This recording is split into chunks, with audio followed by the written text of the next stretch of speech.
আসসালামু আলাইকুম। আজ তৈরি করব পেঁপে মাখা একটা স্পেশাল ভর্তা।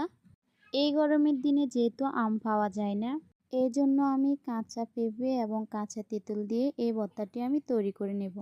অনেকগুলা ছোট ছোট পেঁপে নিয়ে আমি সুন্দর করে খোসা ছেড়ে এবং এগুলো পরিষ্কার করে ধুয়ে নিলাম। এরপর আমি কাঁচা তেঁতুল নিলাম ভর্তা করার জন্য। কেটে রাখা পেঁপেগুলো একটা একটা করে আমি নিয়ে গ্রেটারে আমি গ্রেট করে নিচ্ছি। গ্রেটারে মোটা ছিদ্র দিয়ে আমি এগুলো গ্রেট করে নেব।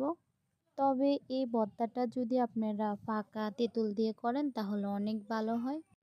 এই ভর্তাটি তৈরি করার জন্য শুকনো মরিচ, লবণ, কাঁচা তেঁতুল এবং আমি চিনিও নিলাম। তো আমরা সবাই মিলে এই ভর্তাটা তৈরি করলাম একটা জমিনে ধান খেতে, এজন্য বাইরের দৃশ্যগুলো অনেক সুন্দর। দেন আমি এখন কাঁচা তেঁতুলগুলো গ্রেট করে নেব। যেহেতু এগুলো কাঁচা তেঁতুল মাখা যায় না, সুন্দর করে